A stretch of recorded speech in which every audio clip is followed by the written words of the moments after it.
Welcome, everybody, to another episode of the podcast. This is your host, Frank. I am again with Lucas because the last talk was very enjoyable. It hasn't been released yet, but bide your time and it's going to come out soon. So today, first of all, do you want to say hi? Sure. Lucas. Hi, everyone. My name is Lucas Fraser. So yeah, we've already done one talk or two. We're going to talk about your experience with Tesla today. So you just got the huge news that you got taken in one of the biggest companies in the world and that they're displacing you from Montreal going all the way to California. So it's a huge experience for you in your life, huge opportunity. So just give us your feelings about the outset. How do you feel about being given that opportunity? And also what are you going to be doing within the company? Yeah, so it feels incredible. Like when I got that, I reached out, I applied online, had no expectations of getting even a call back or an email or anything. I expected it to turn into nothing. And then when I got the first email saying that they'd like to interview me, like my world opened up. And now that I've received the offer and I'm actually going to be going to Fremont, California and working with them, it's completely unbelievable. I can't wait. And so the position itself is global events and programs. So it's under the marketing umbrella, but basically we organize product launches and event showcases and things like that to have that real interaction with the products and with the executives of the team. Okay, and I think that's very, very important given that Tesla tends to get a lot of demand even if their product's not yet on the market, like Model S is the best example. There were thousands and thousands of Model S's ordered before, before they were actually produced, and they're having a hard time producing them en masse. Model 3, sorry. They're having a hard time producing it en masse given all the demand. So we're going to start with your vision about the experience. So what, on the outset, every time we get a huge opportunity, we tend to overhype it. Our brain just goes wild. We think about all these opportunities, new people, new place, new temperature, everything just changes. So what's your vision about the experience? What do you think that it's going to embody? What do you think it's going to represent for your life? Yeah, you're totally right that when you get that call saying you got it, your mind explodes with opportunity. And I've been trying to balance enjoying that feeling of, this is amazing, and also looking at it realistically, what do I hope to achieve? What are my goals? What would I like to learn while I'm there? And so how I'm approaching it is this is an amazing opportunity to enter this company that's constantly challenging the status quo and coming out on top. And see how they do that, how their management thinks and leads teams in order to make that happen so consistently, how they innovate. And I hope to learn as much as I can about how to properly run a company and motivate employees around such amazing goals as accelerating the world's transition to sustainable energy. That's what I'd like to learn. Yeah, so I feel that they would give a lot of leeway to their employees because it seems like a very entrepreneurial-driven company. It doesn't seem like you'll be given a mandate and it's black and white and do this. It's probably going to be loose guidelines that are given to you. So how do you feel about that? Do you feel up to the challenge? You don't really know what to expect coming into this. You're like, okay, so I know what my role is going to be. I signed the contract, but I don't necessarily know what I'm going to be doing day to day. So it might change a lot. So are you comfortable doing that? 100%. Yeah, all of my jobs, both in private equity and at my last job at Sofdesk, were very much you had ownership over your tasks and you were responsible for starting and seeing through your own projects. And from what I've heard, I don't know yet because I haven't started the job, but from what I've heard, that's very much what it's like at Tesla. If you want to do something, you pitch it, you plan it, you manage it, you execute it. And I love that style. I find once you have that ownership, it's not only more fulfilling, but often more effective depending on the type of worker that you are.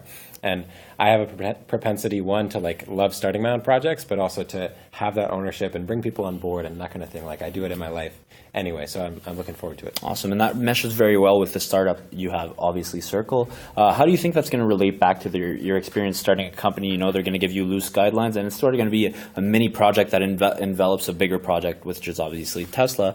But how do you think it's going to affect your ability to start a project and meet tangible goals given such an intangible way of thinking? Yeah, I think that's something that one of my favorite quotes from Steve Jobs is that you can't connect the dots looking forward, only backward. And I know that at this job, I'm going to learn things that I can apply to Circle. I don't necessarily know what they are, but generally looking, what I hope to accomplish is, one, understanding how the leadership at Tesla is able to, motivate and manage their employees so well to accomplish so much. That's a huge thing that I'd like to learn, especially if I'm going to be the CEO of my own company. Another one is dealing with pushing industries in general, like if you're or creating. They almost create new industries by adapting existing ones, and I just want to see like how their mindset works and how they're able to push the innovation within the company. So how to extend like a branch of the industry and create something new as a whole, right? And when you have a lot of capital running in your company as well, that helps a lot, So it's probably going to help you look at investors, how to get the right minds to be able to get your company where it wants to be, which is really, really something that's great. And I feel that in the bigger companies, they're going to give you really loose guidelines because they know that the people who are there are there to work, but they're also there to give their own part of themselves within the company, and I also think that that's great. So, have you ever been to California? Are you familiar at all with what it looks like? Obviously, everybody knows like sunny California, great temperature. Just people are happy all the time, and it's like this secluded place where just like sunshine and happiness reigns supreme all the time. But like, what are you expecting in terms of, do you think it's going to be? What do you think it's going to be like? Yeah, so I've actually been to California 5 times. Okay. I've got family. My great uncle, so my mom's uncle, lives there and has for many years, and we've been out to visit them a few times. So I spent a lot of time mostly in San Francisco, like in the Bay Area, and I also have some other family who's in LA. So I've spent a lot of time in the area, and I love it. I absolutely love it. Okay, and how's the atmosphere there? Is it like, for example, a lot of people, they'll compare Montreal and Toronto, and our friend Rourke, which is in Toronto right now, shout out to Rourke, he says that it's a lot more opportunity driven in Toronto, and it's just like the ambiance, the way that things are, people move faster, there's more opportunities that go by. Do you think that's going to be the same type of environment in California? I think, especially in the working world, it's going to be that times 100. Like that's basically, where you go if you have an idea and you want to realize it, or, everybody in these companies, from what I've heard, I've had friends who work at Facebook, and they just say like everybody's working on their own thing on the side, and everybody's hustling, and everybody's there to just like do great things.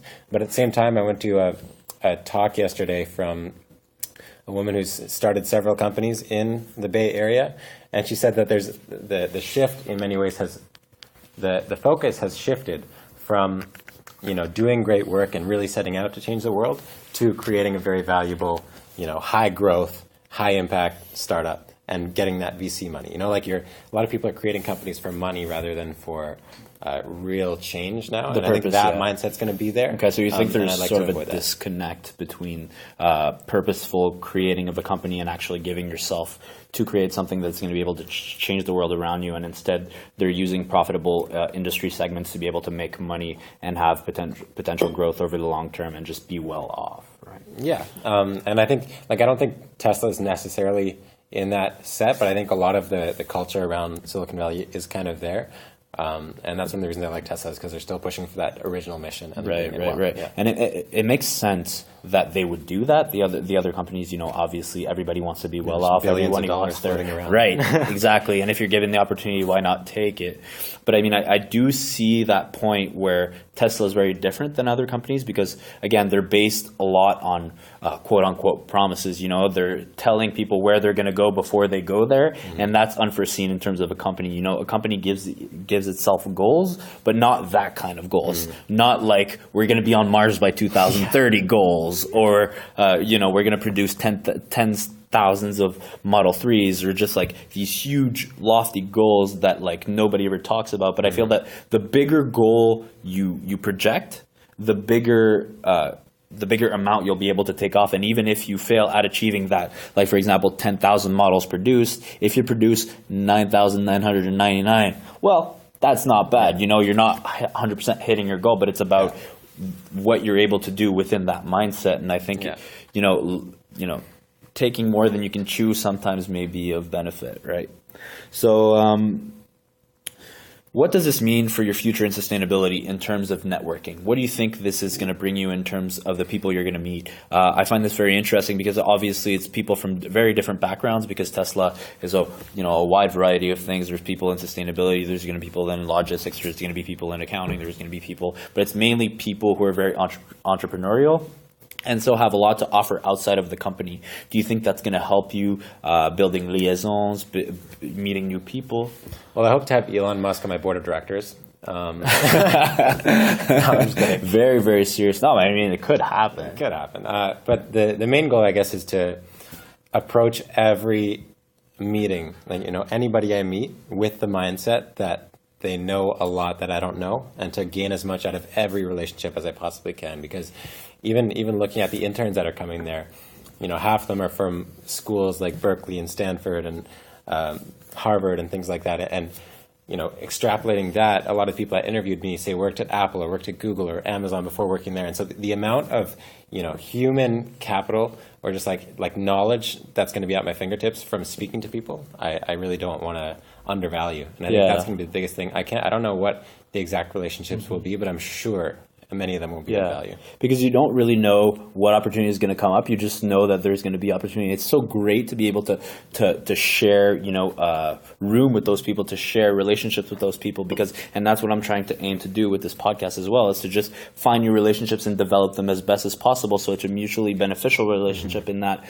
I can give to you and you can give to me. So we win in the end together, right? And I think that's absolutely great that you think that. So, do you think that your experience at Tesla is going to strengthen or weaken your resolve to start Circle? Because maybe you'll find a new pathway that you'll be able to take, and you'll just start new companies. Do you really think the sustainable guidelines company is really something you're going to stick with over the long term? Because I know that right now you're pausing your activity with Circle in your expansion, your development, and you're also starting a couple of new things, IA, which we talked about earlier. Do you think that that's going to impact your ability to progress your companies as a whole, or do you really think that focusing on Tesla now is going to be much more rewarding in the future when you're going to apply the same type of mechanism to your own companies?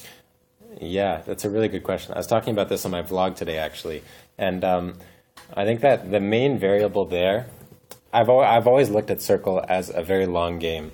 I've never been in a rush to get clients or get money or find investors or anything, because I want to make sure that I know what I'm doing, and that when I start it for real, it will be something that will succeed. And so in that respect, I don't think it will hinder my success. It'll only add to it, because I think it'll eventually happen in my life. That being said, you never know what opportunities or catastrophes life might throw your way that will throw things into complete disorder. So if I get a full-time amazing offer at Tesla for when I graduate from university, for example, I'll most likely take it. That being said, that doesn't mean I have to pause Circle. It means I could move it, or I could change it, or I could just put it off, or whatever it is. And so I don't know.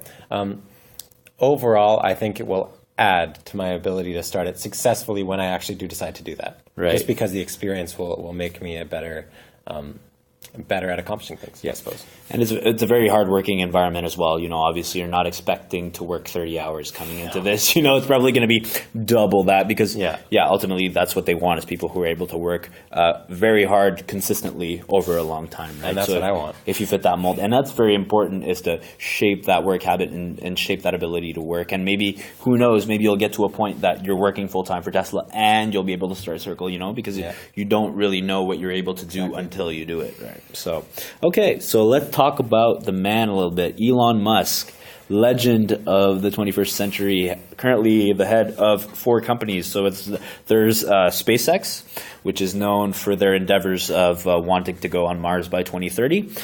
There's Tesla, obviously, the company that you're going to be working at. Neuralink, which is a biomechanical company where they're trying to create a brain-computer interface. Yeah, brain-computer. It's not like quantum computer. No, it's different. They're trying to interact with your brain. Interact with your brain. I believe that Elon Musk said that the only way we're going to be able to compete with OpenAI is with implementations of chips like that within our neural system.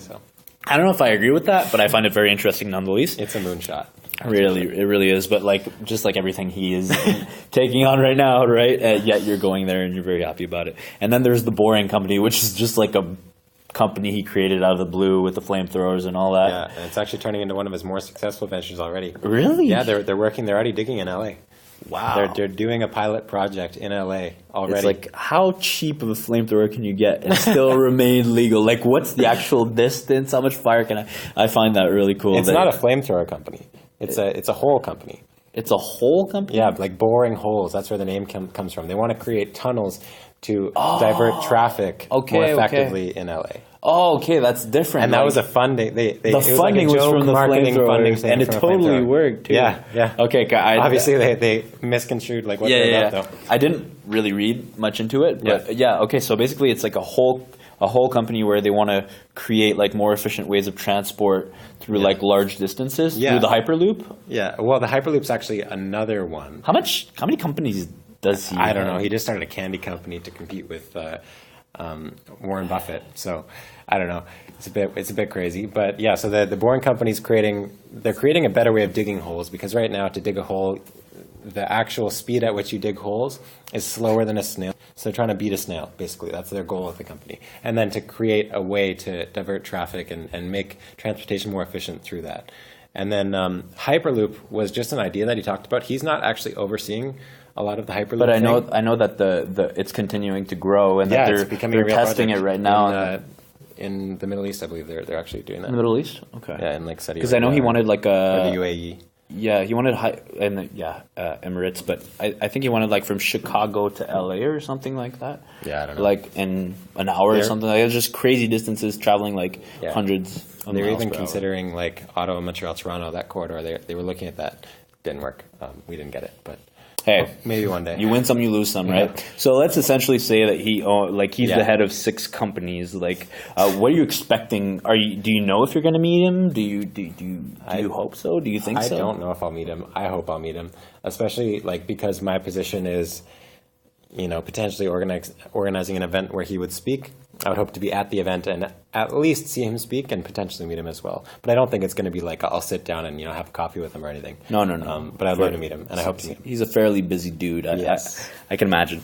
So, do you think that the media's portrayal of Musk is fair? Because a lot of the media kind of portrays him as a grand, like supreme being who's able to do anything he sets his eyes on. And it's like, I do appreciate that way of thinking that nothing can hold you back if you really put your mind to it. But at the end of the day, there are certain limits to the human being. Like there is a set number of hours during a day. And if you chew too much, it's gonna bounce back in your face. And, we've seen that millions of times happen with serial entrepreneurs where they're like, it's working. They invest in a new company. It works. They invest in a new company and it works, but then they get really good at just investing into a new company and starting it up, but they're not good at closing the deal and making it marketable and over the long term making it profitable. And I think that's what's important. And I don't want to see that happen with him, but it is a thought in the back of my mind. So what's your thought on that? I don't know. I can't confirm what he's actually like, because I've only ever seen him through the media's portrayal and through interviews and things like that. And from what I can tell, he's a very rational thinker. I know he's well read, and that's something that I respect a lot about him. He's read like a crazy amount of books. He used to read 2 books per day for a while, says his brother. And I'm sure he's been turned into a bit of a caricature by the media. Like 100% that happens to everybody. And so for that reason, I don't think it's fully accurate. But in a lot of ways, I think he has found a way to really focus himself on what matters. And that has been shown to be a really powerful thing. I think that's the source of it. I can't wait to validate that. Oh, absolutely. No, it's probably going to be an amazing experience meeting him. Few people on earth are going to be able to say they've met such a genius. But so do you think that the company's way of functioning, so having many promised deliveries in bulk, is efficient? I mean, given your experience with Circle, obviously we don't want to waste. We want to keep it as optimal as possible in terms of production. So I assume that they're using, just-in-time production where they're able to produce given a set amount of orders before. But usually it's the inverse where they produce a lot and they expect the demand to shift to a certain amount. Mm-hmm. Do you think that's efficient and that's going to be a feasible model in the future? I think they've, from what I can tell, they've scaled their sales faster than they have their production, and that's kind of the problem that they've had. They're not able to produce fast enough. So by nature, they are just in time, but also not quite in time delivery. Kind of late in time. Yeah, but at the same time, I know, for the most part, the cause of that is because there's been so much demand, and they've been trying to innovate on the production process so much that they actually over-automated car production to the point where they're now actually bringing people back in to replace some of the robots that they had previously brought in because a human's better at some jobs, which is very interesting. And so I'm hoping to continue to see that improvement in production speed to start meeting the demand. On the side of waste, I actually looked into this, and the main Tesla factory, not the Gigafactory, but the current one, has a zero waste certification. So they divert more than 99% of their waste from landfill, and it all gets recycled or reused or whatever it is. So they're actually quite efficient at managing that. It's just a matter of like going from selling a few thousand Roadsters to a few 100,000 Model S's to a few million Model 3s that in a short amount of time. Yeah, and do you think that the quality of the product itself may downgrade given the scale of the project? Because, yeah, like they kind of they kind of cut corners, you know what I mean? They end up cutting corners because they need to produce in bulk, and we've seen this happen with Volkswagen. We've seen this happen with big car companies as to where they promise a lot and the market is huge and they see the return, but they don't necessarily put the work in, and they kind of cut corners. And especially given automated cars, they had a recent accident, but it's obviously 1 or 2 or 3 accidents in the media, and it doesn't really cover much ground given all the cars they produce. But it is a concern that I have that it's the future of self-driving cars. We need to treat it as such. We need to respect it and make sure that we're not going to have more people dead than people actually using the car, Yeah. I don't know anything about whether they have been cutting corners or anything. I hope not, and I'm sure that they're working hard not to, but I have no clue. And definitely with the coming of self-driving cars, yeah, quality control is important. I think it's a big value there. And I'll hopefully be able to confirm in the post-mortem. Yeah, no, hopefully. And I'll try to run through these questions with you when you come back, which is in a couple months. Yeah. A couple months goes by really quick, so we're going to loop up this podcast, and this was a slight introduction into the world of Tesla. Hopefully you guys enjoyed. Do you have anything to say before you leave? Like, just a couple words to tell us, in all in all, what do you expect, what do you feel is going to happen, and how do you want to finish this? Yeah, overall, I'm approaching it gratefully with an open mind and hoping to get as much as I possibly can out of the experience working at Tesla, living in California, and the whole deal. I always appreciate being on this podcast. It's great talking to you, Frank. Absolutely. I'm looking forward to catching up after the internship. For sure. And Spoken as a true leader. I really appreciated this. Always great talking. Thanks, everybody. Tune in next time.